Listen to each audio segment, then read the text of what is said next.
What's going on, everybody? Mortem here, this time bringing you my review after 100% for Final Fantasy VII Remake Intergrade. Specifically, the PC version before the PC version of Rebirth drops here in just a few days, so I naturally wanted to go back and take a look at this one beforehand, which has taken me a while because I was initially a little hesitant about playing remakes of Final Fantasy VII anyway, because the original is the first large RPG I ever beat by myself, when I was obviously much younger. But after realizing more and more that they were kind of their own thing, I had been wanting to take a look at it for quite some time and just recently managed to get around to it. Now, somewhat surprisingly, given the timing of this particular review, I do need to inform you that I did actually receive what you would consider a review copy of this from Square Enix. Right after the Game Awards concluded, they reached out and asked if I wanted to take a look at this ahead of the PC launch of Rebirth, as they had previously reached out and asked if I wanted to review that game when it initially launched, and I explained that I was a PC channel, so they reached back out with that announcement to offer a review key of this so I could get caught up to speed ahead of time. Which is important, of course, because the remakes here deviate from the original in a pretty substantial way in places. But to get my usual stuff out of the way before we go any farther, I review games after 100% all the time to set me apart from other reviewers on the platform, and while that does include the achievements, it also includes a lot more than that. There's a video link below covering everything I go over, and my Steam profile is linked below and public, which in the case of Final Fantasy VII here is a pretty straightforward endeavor, as the achievements are going to cover basically everything about the game, but also, because it's been out for a while, there are guides for absolutely everything on this game,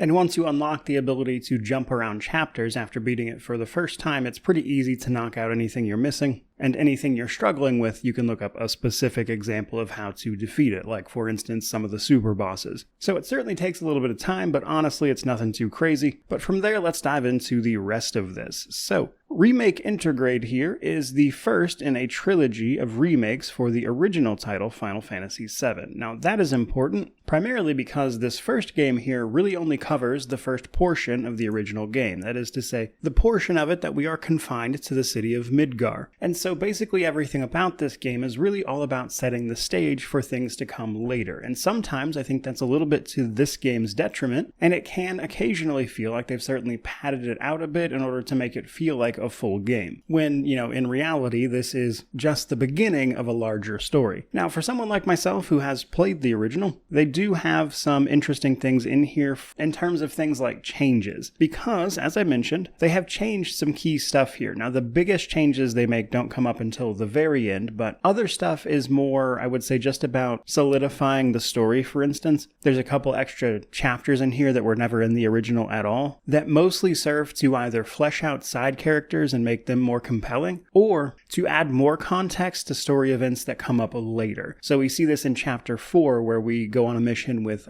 side characters Biggs, Wedge, and Jesse, which gives them a much more complete narrative arc as a result. And then later on, we wind up uncovering a lab that was never in the original, but is sort of proper foreshadowing to events that happen much later. Now, speaking for myself, again, I'm actually kind of happy that this wasn't like a one-for-one remake. I appreciate that they changed some things, mostly because it lets me feel like this is its own separate thing, doing everything really just a little bit differently. So the original can kind of stay intact as the experience that it was. Because if I ever want to experience that specifically, I can just, fire up the Steam release of the original version that they put out back in like 2013, I think it was. So there's that. But let's dive a little deeper into that whole situation and start talking about it. First up, about the technical state of this one. How is this game running on PC? Which I think is at least going to give important context to how Rebirth is going to play on PC a little bit later. Hopefully in terms of how they improved it. But I personally encountered a couple of issues, and then browsing Steam reviews you can see some others. Now on my end, right away, the keyboard and mouse controls are not great. This is definitely the kind of game most people will tell you to play with a controller, specifically because of how some of the action combat works, but also the way in which they've set up the keybinds on PC requires arrow keys in order to navigate the menus. And if you try to rebind those, which you can, it can actually cause problems, which is a bit annoying. Now you can rebind everything else without too much of a hassle, so it's not a complete lost cause if you want to play keyboard and mouse like I did throughout this entire thing, but I'll be the first person to tell you it's not the smoothest experience, which I think is always a bit disappointing to see in PC ports, but honestly, hardly the biggest issue as far as these things are concerned, because I also encountered some screen flickering. Now, in order to fix this flickering, I wound up having to use the in-game frame rate cap to match my monitor's refresh rate of 120. Because if I did not do that, basically anytime I was near a light source, the screen would flicker really badly. Now, luckily, there's an in-game way to fix that, or at least there was for me, because otherwise you'd have to go through a third-party program to force it. Now, in terms of what I've seen other people experience, it has to do with things like a lot of stuttering, alongside some issues with crashing here and there. But the primary thing honestly seems to be VSync related, where you've got to do something, or at least know how to do something about how to force your game's frames to match your monitor's refresh rate. But with that out of the way, let's talk difficulty. So when you fire a new game up, you can choose between easy or normal plus classic versions of both. Classic basically means that you are focused primarily on simply utilizing characters' abilities, while they will do most of the attacking and defending on their own, which is fine. But then the regular version of them requires you to do things like defending and attacking,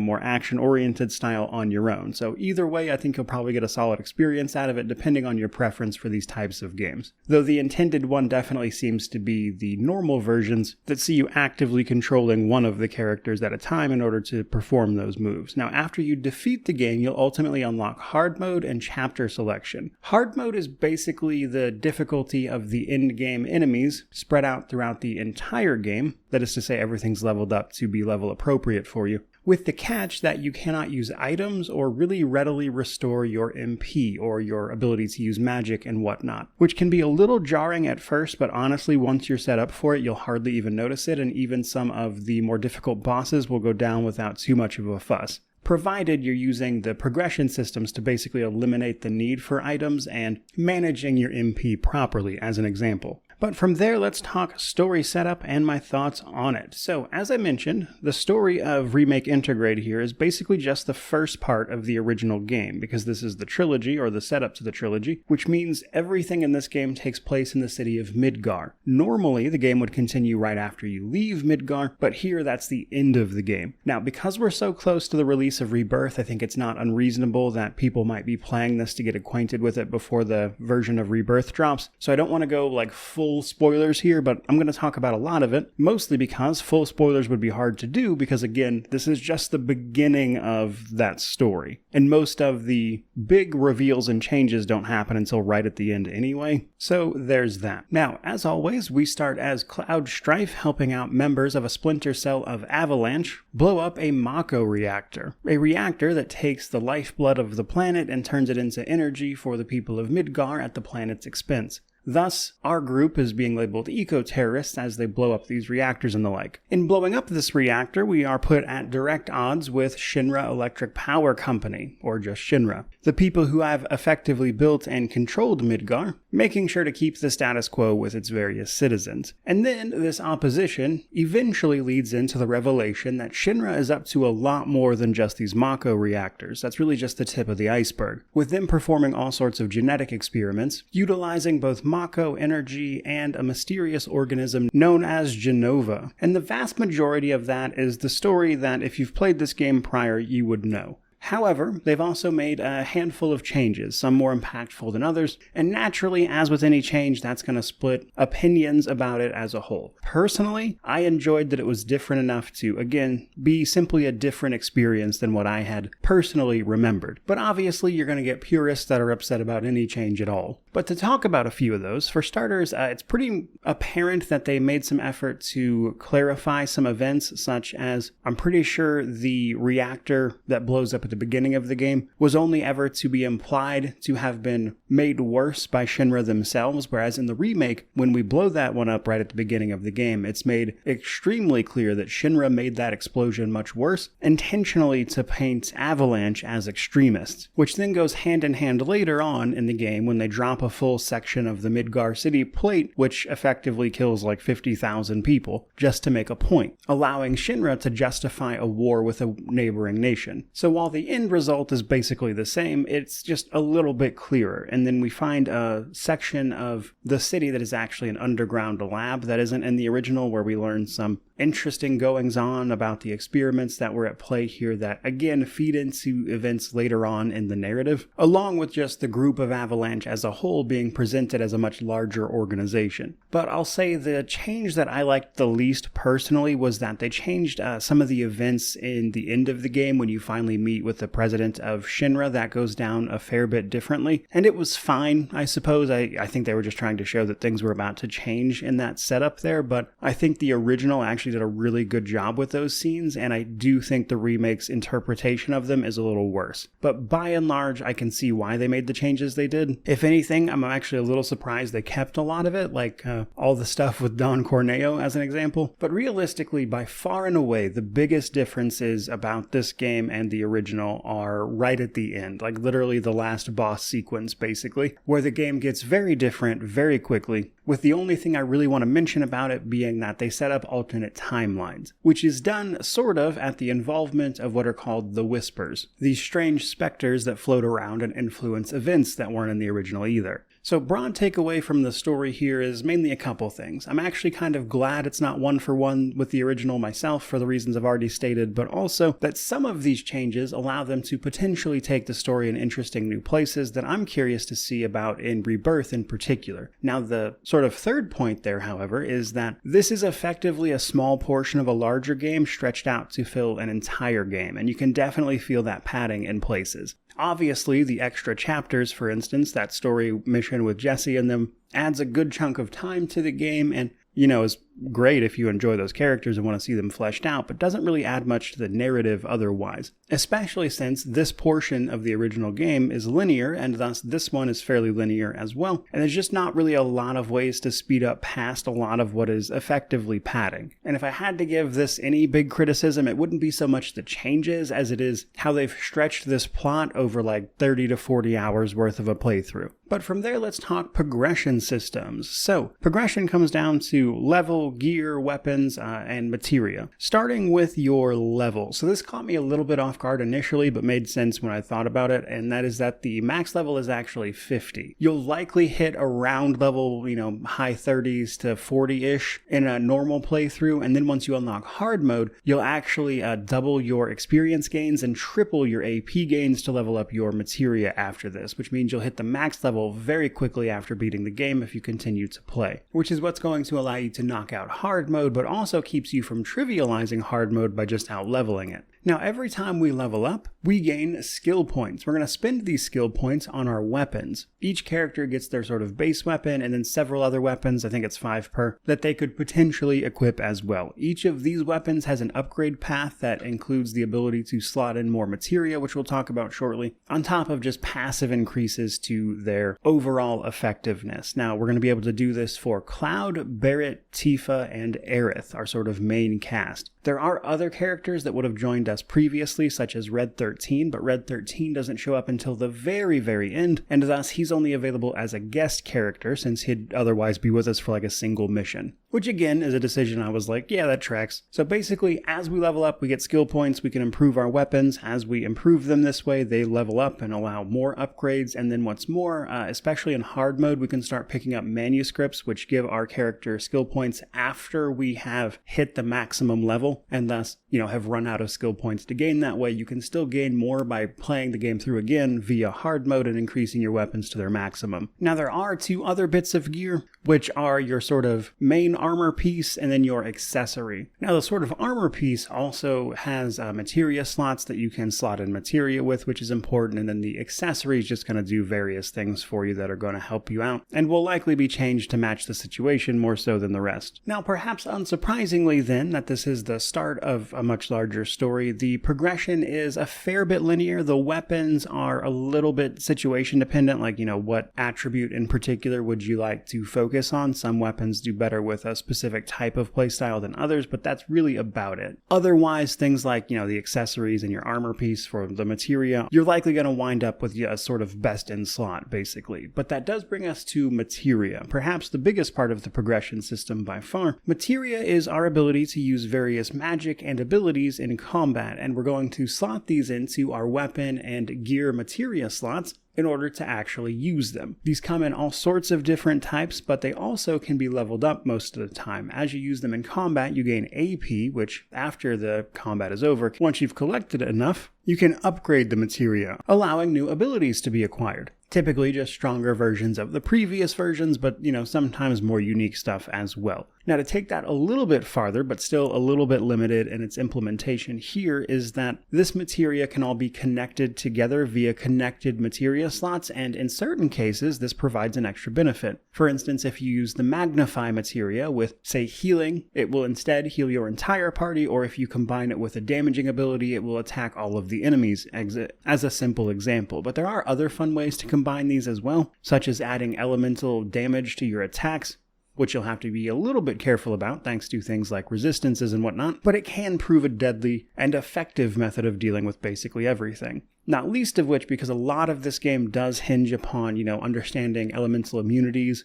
and what type of element to use when, on top of your basic stuff like guarding and blocking. Now, kind of the last thing I want to mention for progression is that with the Intergrade release on PC, you can actually choose a head start option at the beginning of the game for both this and the DLC, which will start you way farther ahead with all sorts of levels and gear under your belt to make the game much, much easier. Now, for the base game, I didn't use that personally, but I did use it for the DLC. So something to know if you want to get caught up and try to burn through some of this quickly. But otherwise, even though we are, still even in this game seeing just the start of some of these progression systems, there are some fun ways you can build with your various characters, but I will say by the end you're likely to sort of be down one specific path, and it can get a little repetitive at that point because your solution to any given problem is likely going to be the same one. And it does kind of feel like they were trying to keep power creep here under control, as they knew they had, 2 more games to go. But that would just be a guess on my end. That does, however, bring us to the gameplay, world, and then the combat section, which all go a little bit hand in hand here because,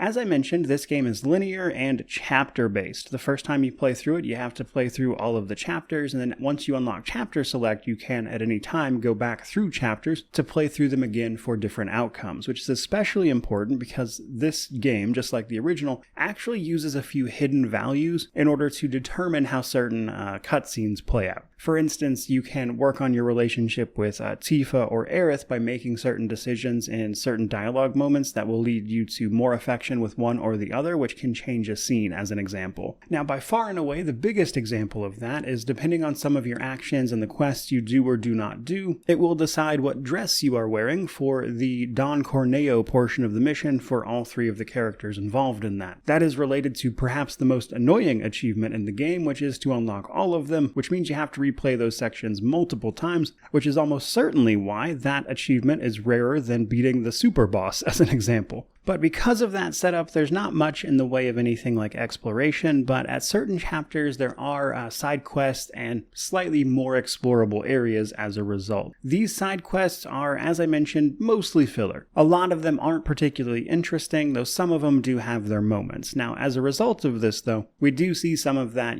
taking a smaller section of a game and blowing it up into a full game where it doesn't quite land super well, because a lot of these little side quests are either, just go here, kill this thing, or run around the area a couple of times until you've completed some objective, and they're not terribly interesting stuff, especially since all of the exploration of everything that is going on here narratively happens as part of the main story during those missions, and thus these slightly more open areas, if anything, are a little bit unnecessary, frankly. Nonetheless, though, some of them do lead to the occasional mini-game, which, you may or may not enjoy, but are decent enough for what they are. Some other things to mention, though, are, the battle intel reports or the combat simulator, so throughout the game, you'll run into a guy named Chadley who will supply you with goals for his battle intel, and if you manage to complete those via combat and then go back to the guy, he'll sell you some unique materia, on top of giving you access to simulations for summons. So if you beat these summons in these combat simulations, you'll get their materia to use in battle. Although, do yourself a favor and make sure you are selecting those when you have a full party, probably in Chapter 17, instead of accidentally clicking on the Bahamut fight solo like I did. But then there's the Coliseum and the Combat Simulator. These are just like little battle arena challenges you can undertake to, do things like upgrade your limit break or challenge yourself with new characters, and it's ultimately how you'll unlock the super bosses, by doing a whole bunch of other content first, but then coming to the Combat Simulator at the start of Chapter 17, via, of course, Chapter Select. But from there, let's talk about combat in this game. So, combat here is, as you've seen, and I'm sure probably isn't a surprise at this point, given the direction of the series as a whole, more of a action-oriented system compared to its turn-based predecessors and the original. Now, in this particular example, it is actually still basically turn-based, in that if you've got it on normal mode and not classic, you'll be attacking the enemies here manually, which you can string together into combos, and then you'll have to ideally guard or dodge out of the way of certain things at a given moment, on top of using your abilities. But that's actually where things get a little more interesting, because what we see here is a sort of adaptation of the original active time battle gauge. So as we attack enemies, our bar will fill up faster, but if we don't do anything, it will still passively fill up more slowly. And once our two ATB gauges are full, or, any one of them is full really, you can activate either an ability, a spell, or,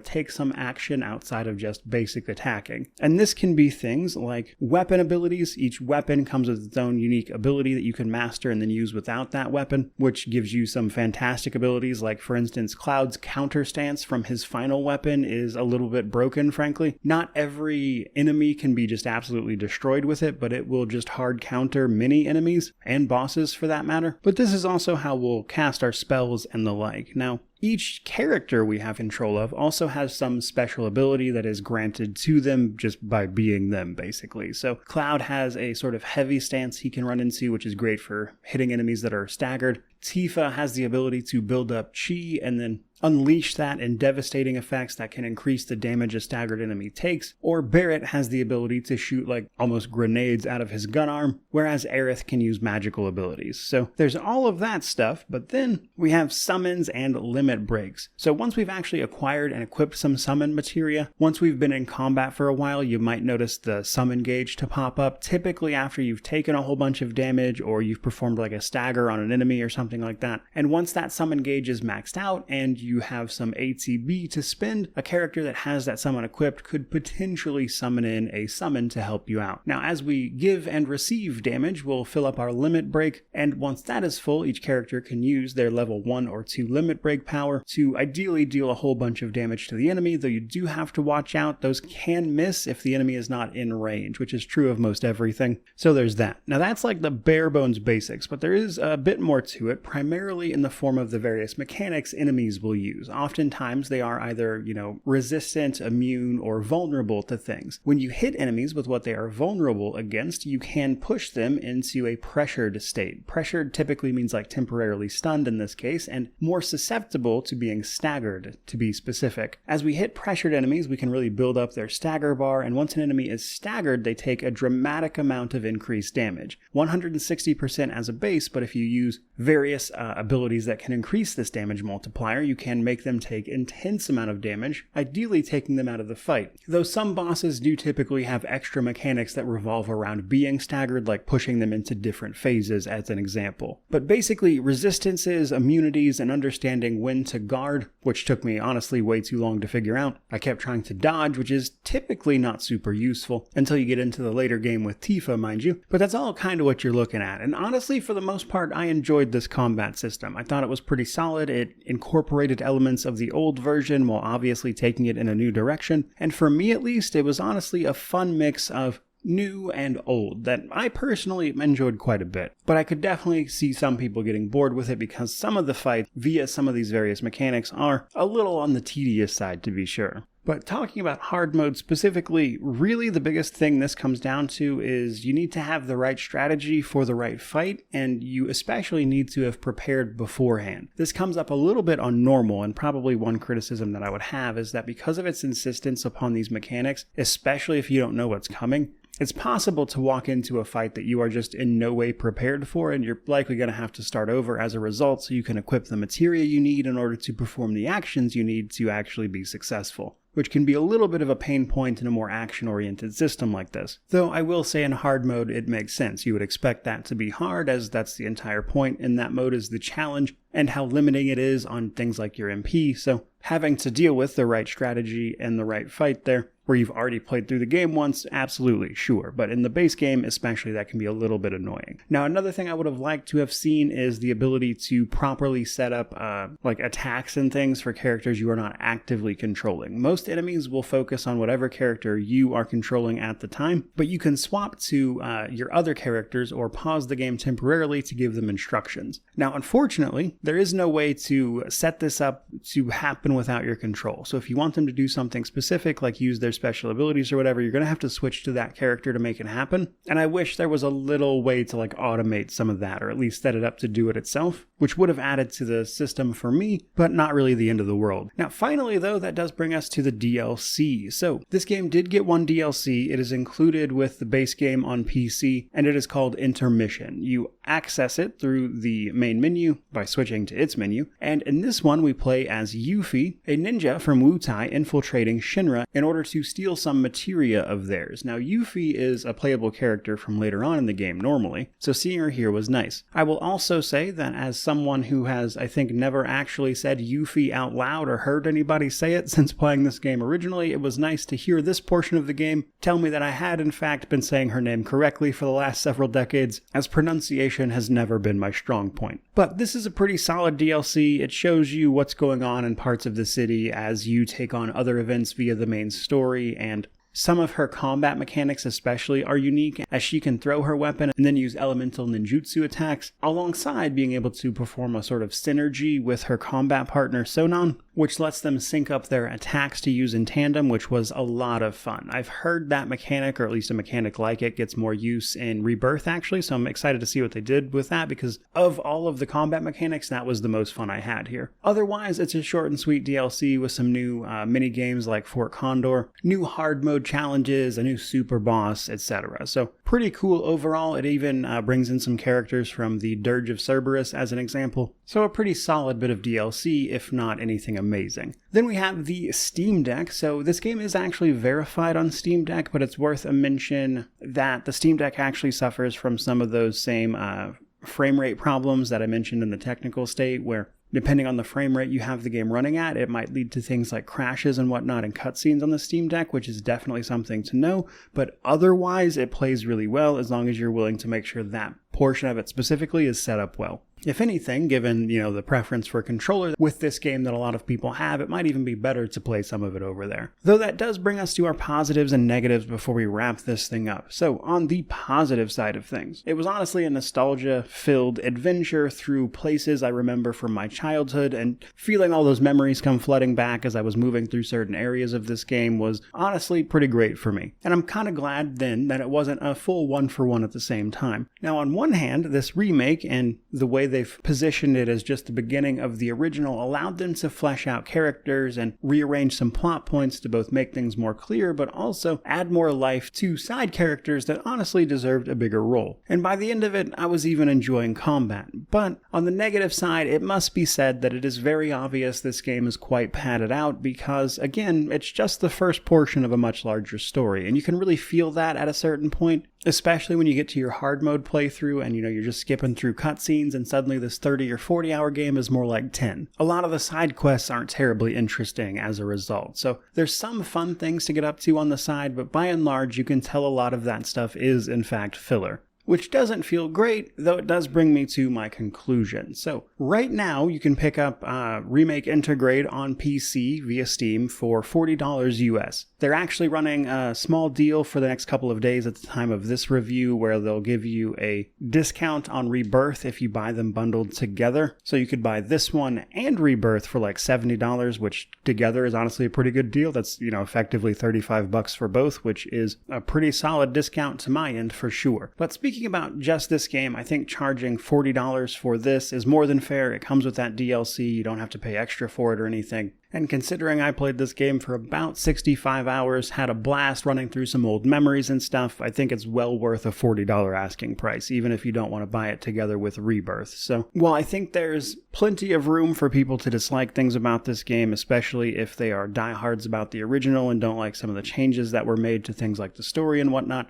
I enjoyed this precisely because it was different, at least in parts, mind you, which led to this being like a mix of nostalgia coupled with like new stuff at the same time, which was interesting, and for that reason, I had a lot of fun with it. Though I will say, given all the praise that Rebirth in particular received last year, I am especially excited to get around to playing that one, and you can absolutely expect a review on that, though I do imagine it will take much longer, from basically everything I have heard. So, for now, I hope you enjoyed this review. If you did, don't forget to like, comment, subscribe, all that YouTube jazz. I'd love to know what you thought of this one down in the comment section below. But regardless of any of that, truly, just thank you so much for watching. I really do appreciate it. May you wander in wisdom and have an amazing day.